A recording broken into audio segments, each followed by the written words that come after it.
Hello everyone, कैसे हैं आप लोग। तो 14 जून को आपकी जैसी प्रवक्ता की परीक्षा है और इसके बाद स्वास्थ्य शिक्षा अधिकारी, यूपी पीसीएस, लोअर पीसीएस, तमाम परीक्षाएं आपकी लगी हुई हैं। तो इन्हीं जो परीक्षाओं के लिहाज से एक क्विक रिवीजन सीरीज आपकी यहाँ पर चलाई जा रही है, यानी कि QRS। ठीक है, इसमें हम यूपी पीएससी के जो इम्पॉर्टेंट PYQs हैं, पिछले साल के क्वेश्चंस हैं, और उस पर बेस्ड जो नए क्वेश्चन बन सकते हैं, सभी पर आधारित एक मॉडल पेपर आपको प्रतिदिन प्रोवाइड करवा रहे हैं।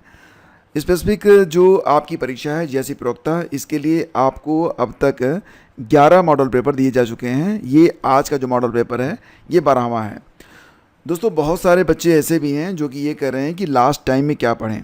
तो अगर आपने टॉपिक वाइज जीएस पढ़ा हुआ है, जैसा कि आप लोग जानते हैं कि इस चैनल पर विगत कई महीनों से जो भी जीएस के इम्पॉर्टेंट टॉपिक हैं उन पर लेक्चर आपके चल रहे हैं, प्लस आपको मॉडल पेपर भी करवाए जा रहे हैं। तो अगर आप डिस्क्रिप्शन चेक करेंगे तो आपको यहाँ पर कुछ इम्पॉर्टेंट प्लेलिस्ट देखने को मिलेगी, और इस प्लेलिस्ट में आप ये देख सकते हैं कि कोर्सेज के अंतर्गत जितने भी इम्पॉर्टेंट आपके टॉपिक हैं वो भी GIC, GDC, LT grade lecturer preparation class में आपको सारे क्लासेज मिल जाएंगी। प्लस ये भी है कि अब तक जितने मॉडल पेपर हुए हैं उनको आप GIC, GDC, LT grade all model paper में देख सकते हैं। और यकीन मानिए कि अगर आप इतने वीडियोज वॉच कर लेते हैं तो एग्ज़ाम में आपको इसका बहुत ही अधिक फ़ायदा देखने को मिलेगा। ठीक है, तो डायरेक्ट लिंक आपको डिस्क्रिप्शन में दिया गया है। प्लस जो लोग अभी पेड ग्रुप में हैं तो उनका रिवीजन का कार्यक्रम चल रहा है, और पेड ग्रुप में आपको सारी PDF भी शेयर कर दी गई है, ताकि आप अगर क्लास देखने में आपको कोई दिक्कत है तो आप PDF से भी अपना रिवीजन कर सकें। ओके, बाकी अगर आप लोग पहली बार हैं तो टेलीग्राम और व्हाट्सएप चैनल को ज्वाइन कर लीजिएगा। चलिए स्टार्ट करते हैं आज का 12वां मॉडल पेपर। सभी प्रश्न बहुत ही इंपॉर्टेंट हैं, काफ़ी मेहनत से इनको सेलेक्ट किया गया है ताकि एग्ज़ाम के लिहाज से ये महत्वपूर्ण बन सकें। तो पहला क्वेश्चन जो कि बहुत ही इंपॉर्टेंट है, इसको 5 स्टार आप मार्क कर सकते हैं। क्वेश्चन है कि उत्तर प्रदेश वन निगम की स्थापना कब की गई थी। उत्तर प्रदेश वन निगम की स्थापना कब की गई थी। कितने लोग इसका उत्तर जानते हैं, कमेंट करें। और इसका सही आंसर क्या होगा। सही आंसर होगा 1974 में। ठीक है, विकल्प बी आपका यहाँ पर करेक्ट है। और डेट वाइज याद करना चाहते हैं तो 25 नवंबर 1974 को उत्तर प्रदेश वन निगम की स्थापना की गई थी। देखो दोस्तों, हाल ही में Indian state of forest report जारी किया गया था 2023।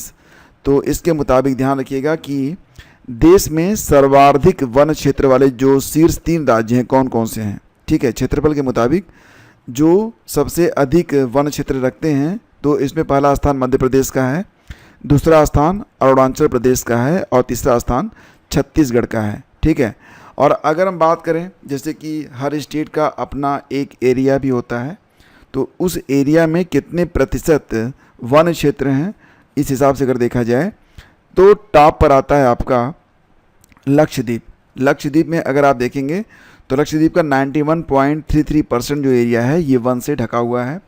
दूसरे स्थान पर मिजोरम है 85.34%। अंडमान और निकोबार द्वीप समूह ये 81.62%। तो क्षेत्रफल के मुताबिक मध्य प्रदेश, अरुणाचल प्रदेश और छत्तीसगढ़ हैं। प्रतिशत के आधार पर लक्षद्वीप, मिजोरम और अंडमान निकोबार द्वीप समूह हैं। ठीक है, इनको आप याद रखिएगा। वैसे Indian state of forest report 2023 ये डिटेल में डिस्कस किया जा चुका है, और आप ये वीडियो वॉच कर लीजिएगा। आप सर्च करिएगा Indian state forest report 2023 by study विज्ञान प्रकाश यूट्यूब पर, और आपको ये वीडियो मिल जाएगा, इसको वॉच कर लीजिएगा। ठीक है, तो ख्याल रखिएगा इसका। अगला क्वेश्चन है, हाल ही में किस यूरोपीय देश ने 16 वर्ष से कम उम्र के बच्चों के लिए सोशल मीडिया के उपयोग पर राष्ट्रीय प्रतिबंध लगाने की घोषणा की है। तो 16 वर्ष से कम उम्र के जो बच्चे हैं वो सोशल मीडिया का इस्तेमाल नहीं कर पाएंगे, और ऐसी घोषणा करने वाला जो देश है यूरोपीय देश, ये स्पेन बना है। यानी कि विकल्प डी आपका इसमें बिल्कुल करेक्ट है। ठीक है, तो दोस्तों यूरोपीय देश स्पेन ने 16 वर्ष से कम उम्र के बच्चों के लिए सोशल मीडिया के उपयोग पर सख्त राष्ट्रीय प्रतिबंध लगा दिया है। आपको याद होगा कि दिसंबर 2025 में ऑस्ट्रेलिया ने 16 साल से कम उम्र के बच्चों के लिए सोशल मीडिया जैसे कि टिकटॉक, इंस्टाग्राम, यूट्यूब पर पूर्ण प्रतिबंध लगाने वाला ये दुनिया का पहला देश बना था। तो पहला देश था ऑस्ट्रेलिया, और अब यूरोपीय देश स्पेन ने भी 16 वर्ष से कम उम्र के बच्चों के लिए सोशल मीडिया को बैन कर दिया है। अगला क्वेश्चन है, भारतीय नौसेना 27 फरवरी 2026 को चेन्नई में किस एंटी सबमरीन पोत को औपचारिक रूप से शामिल की है? तो भारतीय नौसेना ने 27 फरवरी 2026 को चेन्नई में जो एंटी सबमरीन पोत को औपचारिक रूप से शामिल किया है अपने बेड़े में, इसका नाम है अंजदीप। इसका विकल्प डी आपका करेक्ट है, अंजदीप। ठीक है, तो फ्रेंड्स भारतीय नौसेना ने 27 फरवरी 2026 को चेन्नई में औपचारिक रूप से स्वदेशी एंटी सबमरीन पोत INS अंजदीप को अपने बेड़े में शामिल किया है। यह anti submarine warfare shallow watercraft यानी कि ASWC anti submarine warfare shallow watercraft परियोजना का चौथा पोत है। ठीक है, तो ये ASWC परियोजना जो चल रही है उसका यह चौथा पोत है, जिसे विशेष रूप से तटीय क्षेत्रों में डॉल्फिन हंटर के रूप में कार्य करने के लिए डिज़ाइन किया गया है। और इस पोत में 80% से अधिक स्वदेशी उपकरणों और सामग्रियों का उपयोग भी किया गया है। यह पोत हल्के टारपीडो, पनडुब्बी रोधी रॉकेट और हुल माउंटेड सोनार अभय जैसी उन्नत प्रणालियों से भी लैस है। और इसको बनाया किसने है? तो इसको बनाया गया है कोलकाता स्थित garden rich ship builders and engineers के द्वारा, GRSE के द्वारा इसे बनाया गया है। ओके, अगला क्वेश्चन है, और मैं आप लोगों से कहना चाहूँगा कि जितने भी आप मॉडल पेपर देख रहे हैं केवल एक बार मत देखिएगा। भले ही आप 20 मॉडल पेपर ना देख पाएँ, आप 10 ही देखें, लेकिन 10 मॉडल पेपर कम से कम 2-2 बार देखिएगा और तुरंत मत देखिएगा।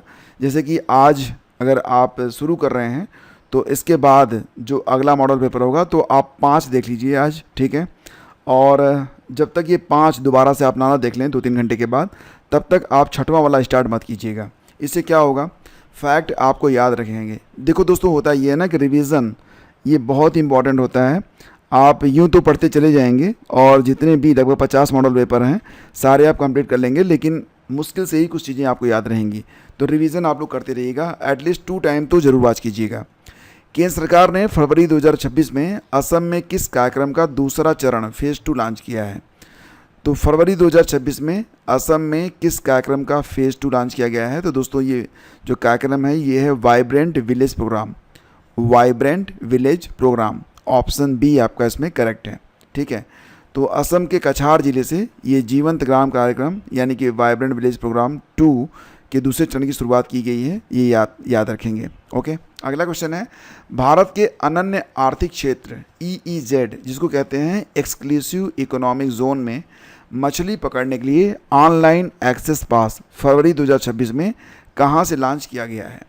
तो इस एक्सक्लूसिव इकोनॉमिक जोन में अगर कोई मछली पकड़ना चाहता है तो उसे एक ऑनलाइन एक्सेस पास लेना होगा और ये मिलेगा आपको वेरावल गुजरात से। ऑप्शन बी इसका बिल्कुल सही है। ठीक है, और एग्ज़ाम के लिए ये इम्पोर्टेंट भी है। और ध्यान दीजिएगा कि यह पहल केंद्रीय मत्स्य पालन मंत्री राजीव रंजन सिंह के द्वारा शुरू की गई है। अगला क्वेश्चन है, दिल्ली ओपन 2026 में पुरुष एकल टेनिस का खिताब किसने जीता है? तो दोस्तों दिल्ली ओपन 2026 में पुरुष एकल टेनिस का खिताब जीता गया है किसके द्वारा? स्टेफानोस सकेलारिडिस के द्वारा, जो कि ग्रीस यूनान से हैं। ठीक है, तो आपका विकल्प ए यहाँ पर बिल्कुल करेक्ट है। ठीक है, तो दोस्तों ये जो आपका दिल्ली ओपन होता है तो इसमें महिला एकल का खिताब किसने जीता है? तो यहाँ पर महिला एकल का आयोजन होता ही नहीं है। क्यों नहीं होता है, आगे बता रहा हूँ। तो पहले तो ये समझिए कि ग्रीस के स्टेफानोस सकेलारिडिस ने दिल्ली ओपन 2026 का पुरुष एकल का खिताब ने नाम किया है और फाइनल में उन्होंने किसको हराया था? तो ग्रेट ब्रिटेन के ओलिवर क्रॉफर्ड को हराया था। ठीक है, और दिल्ली ओपन ये केवल एक पुरुष ATP चैलेंजर टूर्नामेंट है, सो इसमें महिला एकल का आयोजन नहीं किया जाता है। ठीक है ना। ग्राफीन के संदर्भ में कौन सा गुण इसे एक नवीन और शक्तिशाली तकनीक बनाता है? ग्राफीन को एक मतलब मैजिकल एलिमेंट माना जाता है। तो होता क्या है इसमें? यह कार्बन का द्विआयामी 2D अपर रूप है। ओके, यह स्टील से लगभग 200 गुना अधिक मजबूत है। कितना? 200 गुना। यह बिजली और ऊष्मा का बहुत अच्छा सुचालक भी है। तो यहाँ पर आपका उत्तर तो विकल्प डी बन गया। लेकिन दोस्तों ग्राफीन होता क्या है? ग्राफीन क्या होता है? तो देखो ग्राफीन ना, ये मैं आपको बता दूं कि कार्बन का एक अत्यधिक पतला और मजबूत अपर रूप यानी कि एलोट्रोफी होता है। ठीक है, एलोट्रोप। यह केवल एक परमाणु एटम जितनी मोटाई वाले कार्बन परमाणुओं की एक जालीदार परत है जो इस दुनिया का पहला 2D द्विआयामी पदार्थ बनाती है। पेंसिल में इस्तेमाल होने वाला ग्रेफाइट इसी से मिलकर बनता है और ग्राफीन अपने इसी अद्वितीय गुणों के कारण 21वीं सदी की चमत्कारी सामग्री भी माना जाता है और इसके ये सभी गुण इसे एक नवीन और शक्तिशाली तकनीक बनाते हैं। ठीक है, तो ग्रेफीन याद रखिएगा। आपका अगला क्वेश्चन है, भारत के 3 चरणों वाले परमाणु ऊर्जा कार्यक्रम में तीसरे चरण का मुख्य उद्देश्य क्या है? तो 3 चरणों वाले परमाणु ऊर्जा कार्यक्रम में तीसरे चरण का मुख्य उद्देश्य आपसे पूछा गया है, तो क्या होगा? तो देखो दोस्तों, इसमें थोरियम आधारित रिएक्टरों का विकास ये इसका मुख्य उद्देश्य है। ऑप्शन बी आपका करेक्ट है। तो ध्यान रखना कि भारत के 3 चरणों वाले परमाणु ऊर्जा कार्यक्रम के तीसरे चरण का मुख्य उद्देश्य भारत में प्रचुर मात्रा में उपलब्ध थोरियम 232 ये भारत में बहुत ज़्यादा पाया जाता है, तो इसकी का उपयोग करके एक सतत यानी कि सस्टेनेबल परमाणु ऊर्जा चक्र को स्थापित करना है। तो आपका जो विकल्प बी है ये सही है। गगनयान मिशन में प्रयुक्त होने वाले व्योम मित्र के संदर्भ में कौन सा कथन सत्य है? तो गगनयान मिशन के बारे में बात यहाँ पर हो रही है। इसमें जो व्योम मित्र है उसके बारे में पहला कथन है कि यह एक शक्तिशाली रॉकेट इंजन है, जो कि गलत है। यह मंगल ग्रह पर भेजा जाने वाला एक रोवर है, ये भी गलत है। यह भारत का नया संचार उपग्रह है, ये भी गलत है। सही क्या है? यह एक महिला रोबोट ह्यूमनॉइड है जो कि अंतरिक्ष यात्रियों की सहायता करेगी। तो ऑप्शन बी आपका इसमें सही उत्तर होगा। ठीक है, तो दोस्तों व्योम मित्र भारतीय अंतरिक्ष अनुसंधान संस्थान यानी कि इसरो के द्वारा विकसित एक महिला ह्यूमनॉइड मानव रूपी रोबोट है और इसे गगनयान मिशन से पहले अंतरिक्ष में भेजा जा रहा है ताकि यह अंतरिक्ष यात्रियों के वातावरण और परिस्थितियों का अध्ययन कर सके और भविष्य के मानव अभियानों में सहायता कर सके। तो व्योम मित्र ये जा रही है कहाँ पर? अंतरिक्ष में। ठीक है, अगला क्वेश्चन है कि मानव शरीर में रक्त को शुद्ध यानी कि फिल्टर करने वाला मुख्य अंग कौन सा है? तो मानव शरीर में दोस्तों रक्त को फिल्टर करता है, आपको पता ही है, वृक्क यानी गुर्दा यानी कि किडनी। इसके अलावा एक और भी अंग है जो कि रक्त को शुद्ध करने का काम करता है। क्या उसका नाम आपके जेहन में आ रहा है? अगर आ रहा है तो बताइएगा।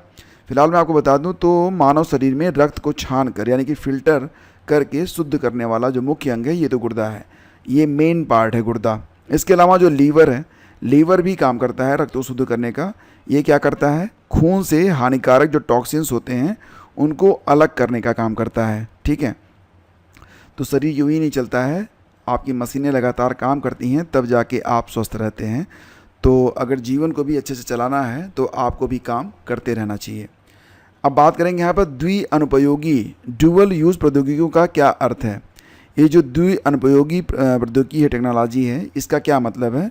तो दोस्तों ऐसी तकनीकें जिनका उपयोग सिविलियन और मिलिट्री दोनों क्षेत्रों में हो सके, ये होता है डुअल यूज़ प्रौद्योगिकी, यानी कि विकल्प बी आपका इसमें बिल्कुल करेक्ट है। ठीक है, इसको आप याद रखेंगे। और इसका उदाहरण क्या है? जैसे कि जीपीएस हो गया, ड्रोन हो गया, इंटरनेट और एआई वगैरह हो गया। ओके, नेक्स्ट है भौगोलिक संकेतक। यहाँ पर देखो बात हो रही है जीआई टैग के बारे में। ठीक है, तो जीआई टैग भौगोलिक संकेतक ज्योग्राफिकल इंडिकेशन के संदर्भ में कौन सा कथन सही है? मतलब एक ही कथन सही है, बाकी सब गलत हैं। तो गलत कौन से हैं? यह केवल औद्योगिक उत्पादों को दिया जाता है, तो ऐसा तो बिल्कुल नहीं है, भाई साहब गलत बोल रहे हैं। इसे किसी व्यक्ति द्वारा अपने नाम पर पंजीकृत कराया जा सकता है, ऐसा भी नहीं होता है।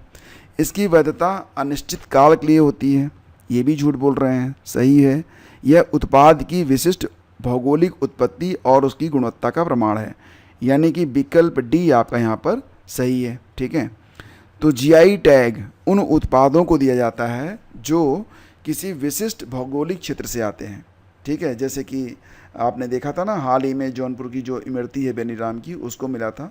तो किसी भी विशिष्ट भौगोलिक क्षेत्र से अगर कोई उत्पाद आता है, कोई प्रोडक्ट आता है, तो उसे जीआई टैग प्रदान किया जाता है और ये जो पदार्थ होगा ये उस मूल स्थान के कारण ही उसकी एक विशेष गुणवत्ता, पहचान या प्रतिष्ठा होती है। अंतर्राष्ट्रीय स्तर पर इसे विश्व व्यापार संगठन, वर्ल्ड ट्रेड ऑर्गेनाइजेशन के बौद्धिक संपदा अधिकारों के व्यापार संबंधी पहलुओं यानी कि ट्रिप्स समझौते के द्वारा नियंत्रित किया जाता है।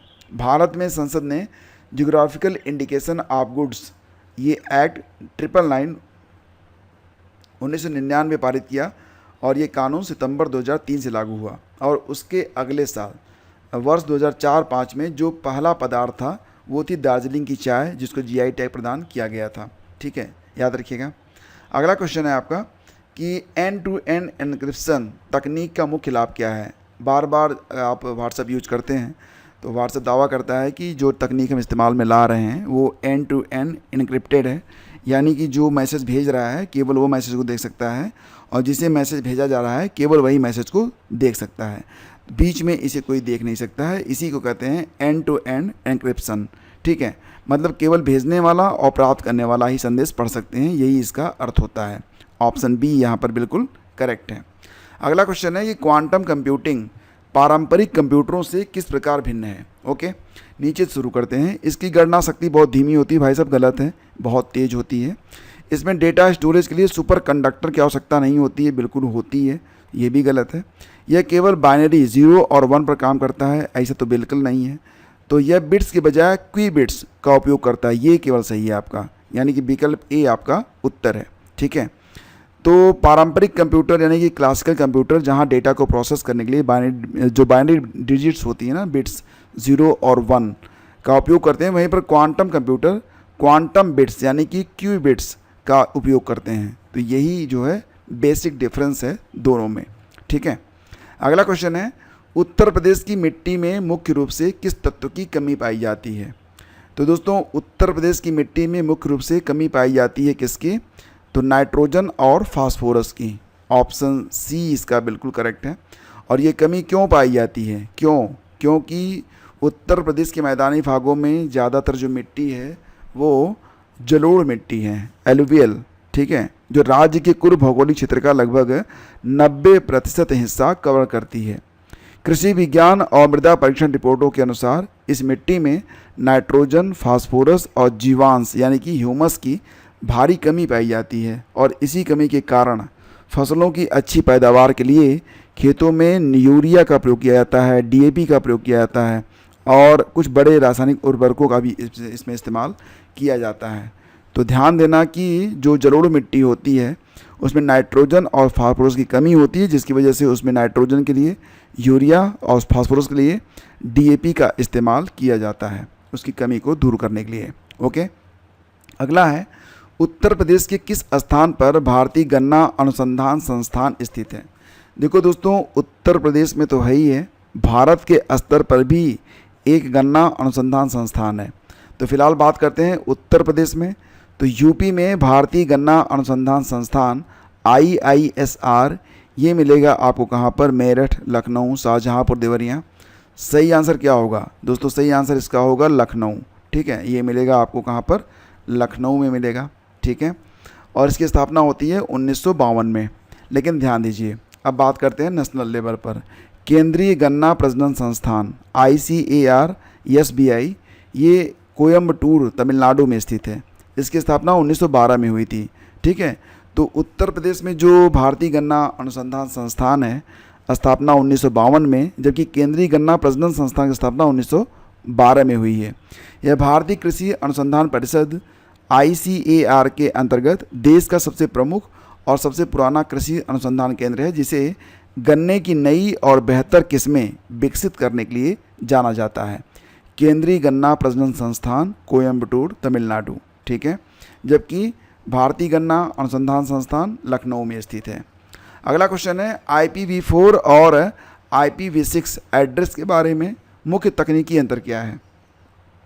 तो दोस्तों यहाँ पर जो IPv4 है ये 32 बिट का इस्तेमाल करती है और जो IPv6 टेक्नोलॉजी है ये 128 बिट का इस्तेमाल करती है।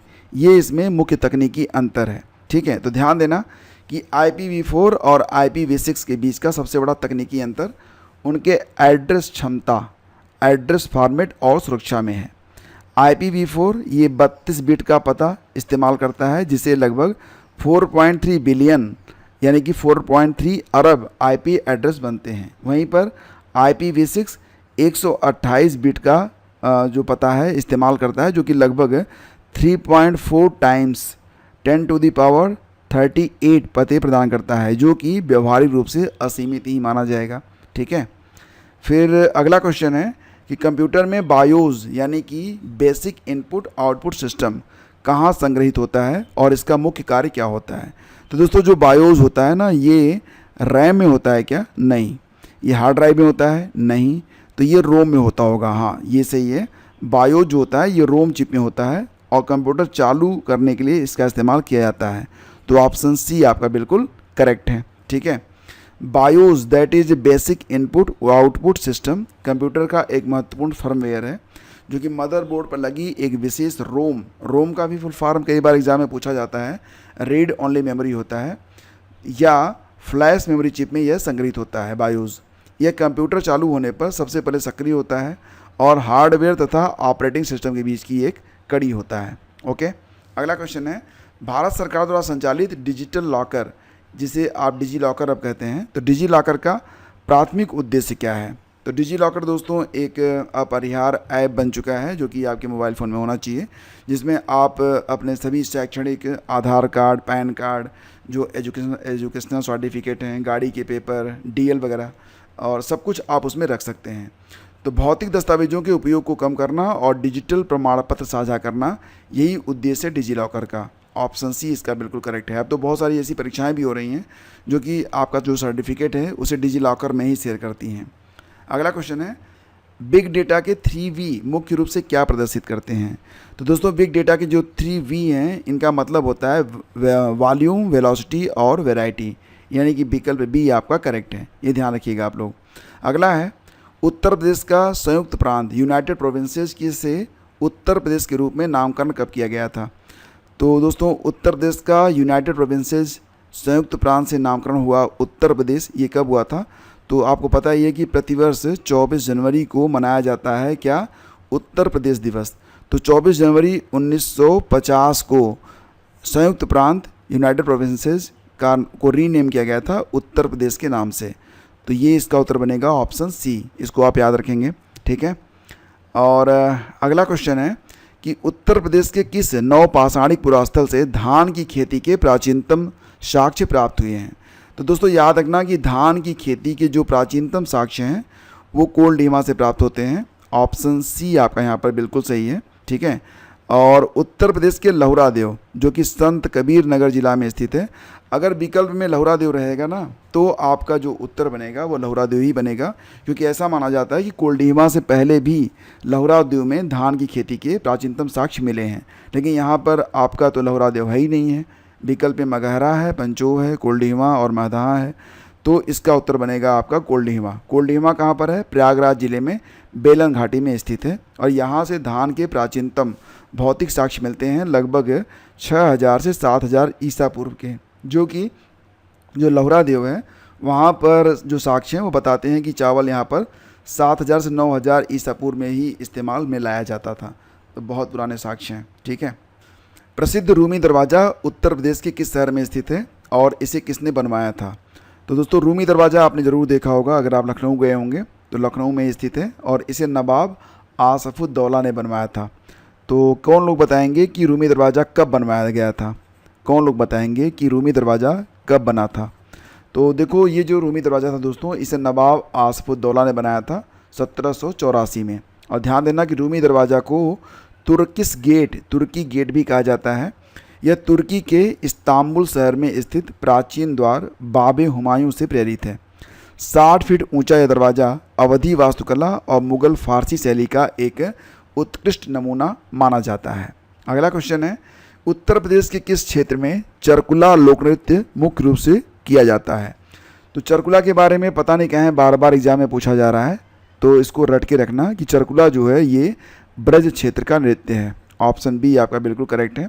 ठीक है। विशेष रूप से मथुरा और वृंदावन में ये चरकुला नृत्य किया जाता है। ठीक है। इसके अलावा दोस्तों मैं कुछ और भी जो उत्तर प्रदेश के लोक नृत्य हैं उनके बारे में आपको बताता हूँ, क्योंकि एग्ज़ाम में ये पूछे जा रहे हैं। तो चरकुला आपने देखा यहाँ पर, चरकुला नृत्य ये ब्रज में होता है। तो महिलाएं अपने सिर पर 108 दीपकों से भरा पिरामिड रथ का पहिया रखकर नृत्य करती हैं। काफ़ी कठिन प्रकार का नृत्य है ये। एक होता है रासलीला।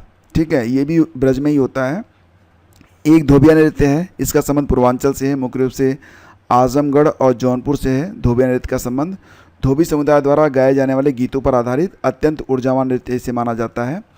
ख्याल नृत्य ये बुंदेलखंड में होता है। कटघोड़वा नृत्य ये पूर्वांचल से संबंधित है। पाई डंडा नृत्य ये बुंदेलखंड का नृत्य है। यह नृत्य मुख्य रूप से अहिर समाज के लोगों द्वारा डंडे लेकर गुजरात के डांडिया की तर्ज पर किया जाता है। इसके अलावा बुंदेलखंड का एक और फोक डांस है राई नृत्य, ठीक है। और ब्रज क्षेत्र में एक और नृत्य है झूरा नृत्य। ये सब आप रट के रखिएगा, एग्जाम के लिए इंपॉर्टेंट है। पीडीएफ आपको मिल जाएगी तो उसको आप ज़रूर पढ़िएगा, ठीक है। उत्तर प्रदेश का एकमात्र राष्ट्रीय उद्यान दुधवा नेशनल पार्क किन जिलों की सीमाओं पर स्थित है? तो दुधवा नेशनल पार्क दोस्तों जैसा कि आप जानते हैं कि ये लखीमपुर खीरी तो आपका बिल्कुल कन्फर्म है। तो दूसरा ज़िला कौन सा है? तो ये है दोस्तों आपका पीलीभीत, ठीक है। ये विकल्प ए आपका इसमें करेक्ट होगा। तो उत्तर प्रदेश का एकमात्र राष्ट्रीय उद्यान दुधवा नेशनल पार्क मुख्य रूप से लखीमपुर खीरी जिले की सीमाओं पर भारत नेपाल की सीमा के पास स्थित है। और ये इसकी जो सीमा है पीलीभीत से भी मैच होती है, ठीक है। अगला क्वेश्चन है, उत्तर प्रदेश में यूरेनियम के सीमित भंडार किस जिले में पाए जाते हैं?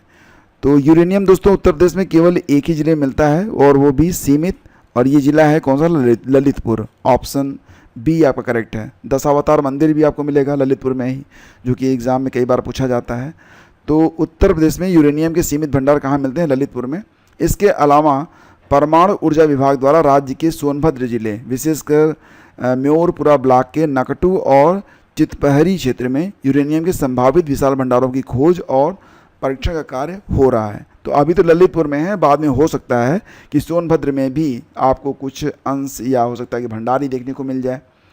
एक जनपद एक उत्पाद, वन डिस्ट्रिक्ट वन प्रोडक्ट योजना के तहत पीतल नगरी के रूप में माना जाता है किसको? तो मुरादाबाद को। ऑप्शन बी आपका बिल्कुल करेक्ट है, ठीक है।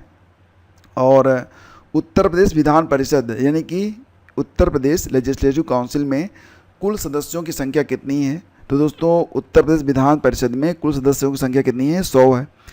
तो 100 सदस्य होते हैं, ये रट के देखिएगा। और यह भारत में सबसे बड़ी विधान परिषद है। तो वर्तमान में अगर देखा जाए तो भारत के 6 राज्यों में विधान परिषद है, ठीक है। पहले 7 था, अब ये संख्या घट के 6 हो गई है। कौन कौन से हैं राज्य? उत्तर प्रदेश और बिहार, महाराष्ट्र, कर्नाटक, आंध्र प्रदेश और तेलंगाना, ठीक है। तो ये 6 राज्य हैं जहां पर आपको विधान परिषद देखने को मिलेगी। भारतीय संविधान के अनुच्छेद 169 के तहत जिन राज्यों में विधानसभा और विधान परिषद दोनों होते हैं वहां द्विसदनीय विधानमंडल होता है, ओके। और अगला क्वेश्चन है कि उत्तर प्रदेश की सीमा कुल कितने राज्यों और केंद्र शासित प्रदेशों को स्पर्श करती है? ये बहुत ही पुराना लेकिन बार बार पूछा जाने वाला प्रश्न है। और इसमें कुल 8 राज्य हैं, एक आपकी यूटी है दिल्ली, ठीक है। तो कुल मिला के 9, इसका उत्तर बनेगा विकल्प सी 9। तो ये जो 8 राज्य हैं दोस्तों, इसमें उत्तराखंड, हिमाचल और हरियाणा, राजस्थान, मध्य प्रदेश, सबसे लंबी सीमा मध्य प्रदेश से ही बनती है यूपी की। इसके बाद छत्तीसगढ़, झारखंड और बिहार हैं। केंद्र शासित प्रदेश जिससे यूपी जाके अपनी सीमा बनाता है ये दिल्ली है, ठीक है। तो इस प्रकार से 9 राज्य हो गए जिसमें 8 राज्य हैं और एक यूटी है, ठीक है। विश्व प्रसिद्ध जो बटेश्वर मेला है, बटेश्वर मेला का जो वर्णन है मुंशी प्रेमचंद की कहानी जो एक 2 बैलों की कथा करके है ना, उसमें भी देखने को मिलता है आपको।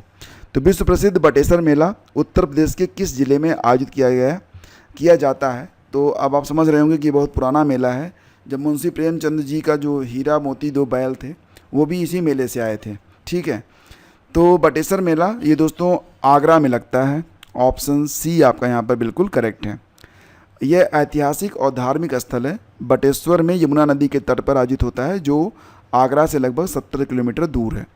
और ये आपका अंतिम प्रश्न है कि उत्तर प्रदेश में सर्वाधिक वर्षा किस मानसून शाखा से होती है?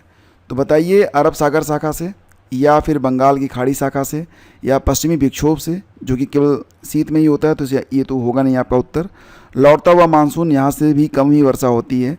अरब सागर शाखा से तो नहीं होती है, सही उत्तर बनेगा बंगाल की खाड़ी शाखा से, ठीक है। तो 31 का बी आपका बिल्कुल करेक्ट है। ध्यान देना, बंगाल की खाड़ी से आने वाली मानसूनी हवाएं राज्य के पूर्वी हिस्से से प्रवेश करती हैं और अधिकांश क्षेत्रों में भारी बारिश का कारण बनती हैं। अच्छा, कोई ये बता सकता है क्या कि उत्तर प्रदेश में सर्वाधिक वर्षा वाला जिला कौन सा है? तो ये दोस्तों गोरखपुर है। गोरखपुर में सबसे अधिक वर्षा होती है यूपी में। और सर्वाधिक वर्षा वाला क्षेत्र भौगोलिक रूप से हिमालय की तलहटी में लगा तराई क्षेत्र, विशेषकर पूर्वी तराई भाग राज्य का सर्वाधिक वर्षा वाला क्षेत्र है। ठीक है, तो इसको आप याद रखेंगे। और ये सेशन आपको कैसा लगा ज़रूर बताइएगा। फिलहाल पिछले टेस्ट पेपर से एक क्वेश्चन है, और अगर आपने मॉडल पेपर नंबर 11 को हल किया है तो ये प्रश्न आप आसानी से लगा पाएंगे। आपको बस इतना बताना है कि गर्मपंथियों द्वारा उनकी आर्थिक नीति के संबंध में दिया गया मुख्य नारा क्या था। तो ये आप अगर कल का वीडियो आपने देखा है तो आप इसका आंसर दे पाएंगे, अदरवाइज़ नहीं दे पाएंगे। और अगर आप चाहें दोस्तों, और पेड ग्रुप में अगर आप नहीं हैं तो 15 मॉडल पेपर की PDF पाने के लिए आप हमें व्हाट्सअप कर सकते हैं 9452252260 पर। बाकी जो लोग पेड ग्रुप में हैं उनको ये मटेरियल फ्री में दिया जाता है, तो बिल्कुल उनको इसकी ज़रूरत नहीं है। Thank you. Please do like and share.